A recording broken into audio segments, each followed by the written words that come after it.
안녕하세요. 온갖 것들에 대한 통찰을 파는 고요한 식당입니다. 하이. 옷을 하나 샀습니다. 제가 존경하는 빠니보틀 선생님의 굿즈를 하나 구입을 했습니다. 제가 이거를 34,800원 주고 샀어요. 지금 생각보다 티셔츠 퀄리티가 짱짱해가지고 굉장히 마음에 든 상태입니다. 옷 가격이 34,800원인데 그럼 이거 제작하는 데한 얼마 들었을까요? 진짜 순수 원가만 따지면 아마 잘 쳐줘야 6,000원이겠죠? 6,000원이 들었으면 꽤 많이 들었다고 생각을 하는데, 원가라는 건 그래요. 패션에서 원가가 제작비만 생각을 했을 때 10% 조금 넘는다. 20, 30%가 간다. 라고 하면 그 옷은 판매가 대비 굉장히 돈을 많이 쓴 옷이고, 근데 보통 한 10%, 15% 생각을 하는 것 같아요. 백화점에서 판매하는 괜찮은 의류의 원가는 뭐 한 5분의 1, 6분의 1 하면 한 20% 정도 생각을 하면 되겠죠? 30%가 넘는다면 사실상 그 패션 브랜드는 적자를 볼 수밖에 없는 구조죠. 왜냐하면 패션은 마케팅도 있고 자리세도 있고 이것저것 들어갈 돈이 너무나 많기 때문에. 근데 뭐 다른 업체들도 다 마찬가지잖아요. 식당도 그렇고 재료비만 생각하면 사실 10% 20%란 말이야. 자, 근데 최근에 논란이 된 브랜드가 있습니다. 그냥 브랜드도 아니고 굉장한 명품 브랜드, 바로 디올이죠. 디올. 크리스천 디올. 이 가방의 원가가 해외에서 어쩌다 보니까 공개가 돼가지고 굉장히 논란이 됐습니다. 320만 원짜리 가방인데 53유로 정도로 밝혀졌대요. 이게 한화로 하면 한 8만 원. 그럼 320에서 8만 원이면 40분의 1, 2.5%? 이 정도인 거죠. 물론 알아요. 모두가 생각을 하죠. 320만 원짜리 가방을 사면서 이 가방의 원가가 100만 원이 넘을 거라고 생각하고 사는 사람들은 별로 없어요. 그래도 생각은 합니다. 얼마 정도로? 그래도 한 10% 내지 않았을까? 한 30만 원 정도만 냈어도 사람들이 화가 나진 않았을 거예요. 6, 70만 원짜리 가방을 사면 한 8만 원 정도의 원가라고 생각을 하기 때문이죠. 패션에 관심 있던 사람들은 많이 알고 있었지만 사람들이 더 충격받았던 거는 명품들이 이태리 장인들이 한 땀 한 땀 만드는 그런 식으로 만들어지지 않는다는 점이에요. 사실상 발렌시아가 같은 경우는 다 중국산으로 돌린 지도 꽤 됐고, 루이비통이나 유명한 브랜드들도 공장제로 그냥 싼 데서 만들어서 프랑스에서 마지막 마감하고 이탈리아에서 마지막 마감해서 메이드인 그거는 대충 넘어가고 이런 식으로 퀄리티가 많이 하향된 걸로 유명합니다. 여기서 제일 곤조를 지키는 브랜드가 에르메스여서 그나마 에르메스의 가치는 보존이 되는 거죠. 아무튼 뭐 패션 유튜버는 아니니까 여기까지 패션 원가에 대한 얘기를 하고, 근데 저는 그게 궁금했어요. 디올백이 320만 원이고 원가가 8만 원인 게 분노할 만한 일이긴 한데, 유독 우리나라에서 이거에 대해 많이 화를 내는 것 같은 느낌이더라고요. 그래서 해외를 검색을 해봤거든요. 디올 53유로 이게 많은 화제가 됐나? 근데 생각보다 그렇게 엄청 화제가 되진 않았더라고요. 유튜브 영상 찾아보니까 애초에 해외는 이슈 유튜브도 적긴 하지만 엄청난 이슈 자체는 아닌 것 같아요. 근데 왜 우리나라에서 더 이슈가 됐을까라고 생각을 해보니까 해외에서 디올이라는 브랜드를 경험해보는 사람들의 퍼센티지보다 우리나라에서 디올이라는 것을 알고 경험하는 사람들의 퍼센티지가 훨씬 높은 것 같다라고 결론을 내렸습니다. 그럼 왜 이렇게 우리나라는 명품을 많이 쓰는 걸까요? 1인당 명품 소비량이 우리나라가 22년 통계로는 미국보다 훨씬 높았습니다. 우리나라가 2022년 기준으로는 전 세계 1위였다. 중국보다도 미국보다도. 통계에 오류는 있을 수도 있겠지만, 근데 사실 30대 분들 주변만 이렇게 둘러봐도 생각보다 명품이 되게 친숙하지 않습니까?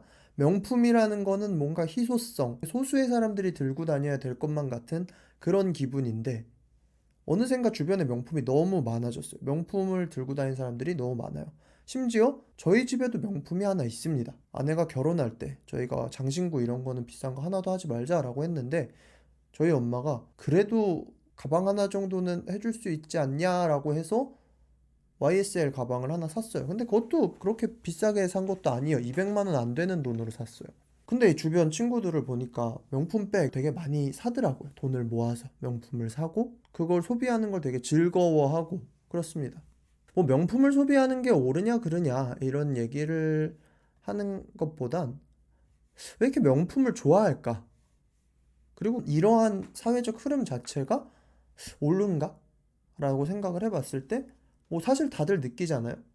이러한 풍조는 좋지는 않은 것 같다. 좋은 풍조는 아닌 것 같다. 전 세계에서 1인당 명품 소비 금액이 제일 높다는 건 당연히 좋은 통계는 아니죠. 고등학교 때 그런 친구가 있었습니다. 패션을 진짜 좋아했어요. 그런 패션 브랜드, 명품 브랜드들을 굉장히 좋아하는 친구였어요. 그래서 그 친구가 막 이 브랜드는 뭐가 특징이고 이 브랜드는 뭐가 특징이고 이런 얘기를 자주 해줘서 그걸로 제가 눈이 많이 트였습니다. 되게 신기했어요. 아, 이 별것도 아닌 것 같은 가방, 별것도 아닌 것 같은 옷, 이런 옷과 가방에 이거의 헤리티지와 역사와 또 이 디자인을 처음 만들어낸 것과 이런 상징성이 담겨서 거대한 세계관이 이 가방이나 이런 데 딱 담겼을 때, 아, 이러한 금액으로도 팔릴 수가 있겠구나. 저는 그 명품 럭셔리의 타당성을 그때 이해를 했어요. 그래서 그거에 그 돈을 부여하고 팔리는 시장이 존재한다는 걸 이해를 했어요.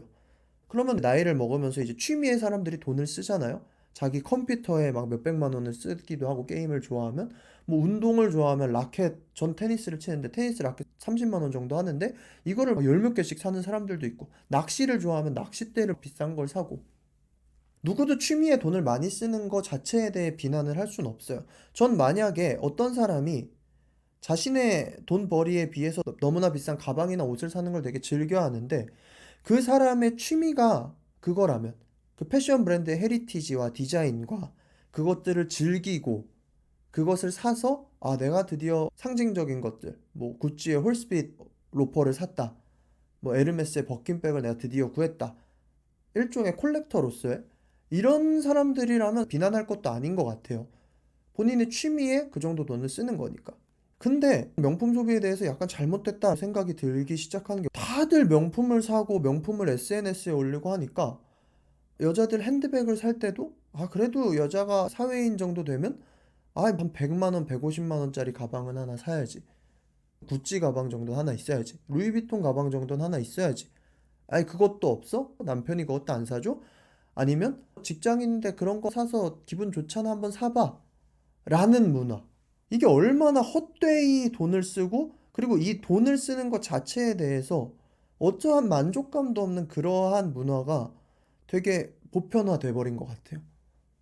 그러니까 처음에는 과시의 문화라고 생각을 해봤는데 이젠 과시도 안 돼 그걸 사는 게 오히려 사지 않으면 뒤처진다는 착각 속에서 그거를 막 사게 되는 것 같아. 10년? 20년 전까지만 해도 사람들이 명품을 이 정도로 많이 쓰는 느낌이 아니었어요. 근데 언젠가부터 백 하나 가지고 있어야지라는 생각을 많이 하게 됐어요. 예전에는 명품이라고 했을 때 계급화가 좀 더 확실히 됐던 것 같아요. 인간의 계급화. 서민이 평생 열심히 일을 해도 완전 상류층으로 갈 순 없죠. 지금 우리나라 평균 월급이 한 200 얼마 정도 된다고 하는데 우리가 아무리 열심히 노력을 해봤자 한 달에 1억 버는 사람이 쉽게 될 순 없어요. 오히려 우리나라가 좀 더 뚫기 쉬운 편이고 유럽 쪽은 진짜 완전 거기는 계급화가 된 사회예요. 유럽은 더 심해요, 그게. 전 한 300 정도 법니다. 그럼 300만 원을 벌었을 때 내가 가방을 살 때 얼마 정도 쓰는 게 적당하냐? 좀 좋은 가방을 사고 싶으면 저는 한 30만 원까지도 생각을 해요. 제 월급의 10% 정도인 거죠. 근데 만약에 한 달에 1억을 버는 사람이 좋은 가방, 괜찮은 가방 하나 사야지. 5%만 쓴다고 해도 500만 원이에요. 그럼 그 사람들에게 명품을 사는 거는 자신들이 1억 번다는 걸 과시하기 위한 게 아니라 자신들이 그냥 소비할 수 있는 평범한 소비 비율에서 산 가방이 그 가방이었던 거예요. 그리고 높은 사람들, 부자인 사람들, 우리가 범접할 수 없는 사람들이 그런 가방을 들고 다니는 거 연예인들로부터 뭐 기업인들로부터 보고 보다 보니까 그 사람들이 그 가방을 들어서 대단해 보이는 건데 그 가방 자체가 사실 대단한 게 아닌데 이 가방을 사면 나도 이들과 같은 컨텐츠를 향유할 수 있을 거라는 뭔가 이상한 착각에 빠지기 시작하는 거죠. 내가 이 명품을 산다고 그 사람들처럼 되는 게 아닌데 자기의 가치는 전혀 생각하지 않은 채 명품만 덕지덕지 바르는 조금은 우스운 이러한 상황이 되어버리고 있습니다. 그럼 결국 누구 배만 불리는 걸까요? 명품 브랜드들 불리는 거죠. 이러한 흐름이 단순히 우리나라뿐만은 아니라는 거죠. 우리나라랑 중국이 제일 심하기는 한데 그러한 좀 급격하게 발전하고 있는 나라들에서 뭔가 잘못된 가치관과 이 자본주의적 양극화 속에서 내 신분이 이 가방으로 증명될 수 있다는 착각, 내 신분이 이 명품으로 증명될 수 있다는 그러한 착각이 사회적인 풍토가 돼버린 것 같습니다.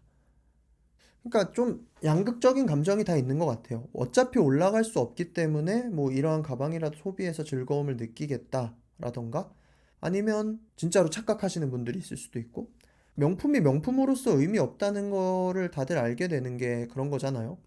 깡패들이 구찌 슬리퍼에 고야드 클러치백에 다 비싼 것들 덕지덕지 발라서 입어도 하나도 멋있지가 않단 말이에요. 오히려 명품의 가치가 그러면 더 떨어지죠. 근데 또 그걸 보면서도 누군간 동경하죠. 아, 나도 저렇게 아무렇지 않게 별것도 아닌 것에 돈을 많이 쓰는 사람이 되고 싶다. 천민자본주의의 발현. 돈만 많이 벌면 된다. 삶의 목적 자체가 명품을 살 수 있는 사람이 되는 거죠. 이제 우스운 꼬리에 꼬리를 물고 반복되는 겁니다. 명품의 원가부터 시작을 했지만 왜 이렇게 사람들이 명품을 좋아할까? 이 세태에 대해서 어떻게 생각하는가? 얘기를 좀 해봤습니다. 명품에 대한 여러분들의 생각은 어떨지 댓글로 남겨주시고 내 생각은 좀 다르다 댓글로 남겨주시면 감사하겠습니다. 저는 온갖 것들에 대한 통찰을 파는 고얀식당이고요. 구독과 좋아요는 영상 제작에 많은 도움이 됩니다. 그러면 빠이.